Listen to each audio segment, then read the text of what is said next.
Hello everyone, today I'm going to discuss about H7N9 influenza. Influenza A virus are divided into subtypes based on two proteins on the surface of the virus, the hemagglutinin and neuraminidase. The avian influenza A virus designation of H7N9 identifies it as having HA of the H7 subtype and NA of the N9 subtype. Avian influenza A H7 viruses are a group of influenza viruses that normally circulate among birds. H7 influenza infections in humans are uncommon but have been confirmed worldwide in people who have direct contact with the infected birds. Most infections have been mild, involving only conjunctivitis and mild upper respiratory symptoms. The avian influenza A virus is a subgroup among this larger group of H7 viruses. Although some H7 viruses, the H7N2, H7N3, and H7N7, have occasionally been found to infect humans, H7N9 has previously been isolated only in birds, with outbreaks reported in Netherlands, Japan, and United States, until the 2013 outbreak in China. No human infections with H7N9 viruses had ever been reported. Hemagglutinin is a homotrimeric glycoprotein found on the surface of influenza viruses and is integral to its infectivity. HA is responsible for binding influenza virus to sialic acid on the surface of target cells, such as cells in the upper respiratory tract or erythrocytes, causing as a result the internalization of virus. The name hemagglutinin comes from the protein's ability to cause red blood cells to clump together.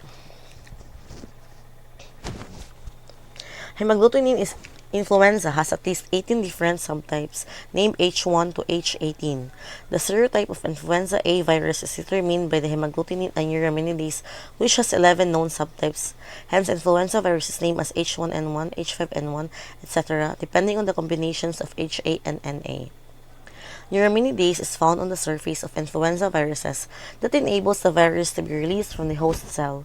Neuraminidase are enzymes that cleave sialic acid groups from glycoproteins and are required for influenza virus replication. Influenza is an acute disease that targets the upper respiratory tract and causes inflammation of the upper respiratory tree and trachea. The immune reaction to the viral infection and the interferon response are responsible for the viral syndrome that includes high fever, coryza, and body aches. High-risk groups who have chronic lung diseases, cardiac disease, and pregnancy are more prone to severe complications such as primary viral pneumonia, secondary bacterial pneumonia, hemorrhagic bronchitis, and death.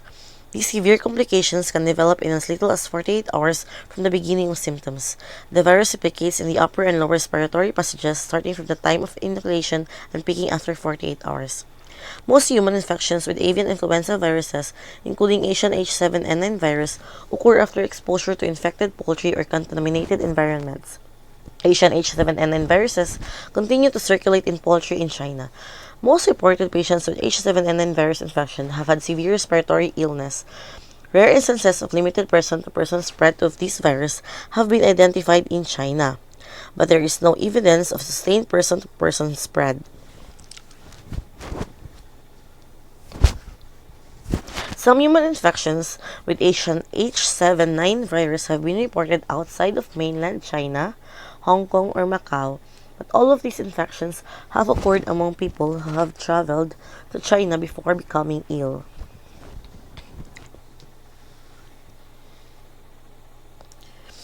Signs and symptoms of influenza in mild cases include cough, fever, sore throat, myalgia, headache, runny nose, congested eyes.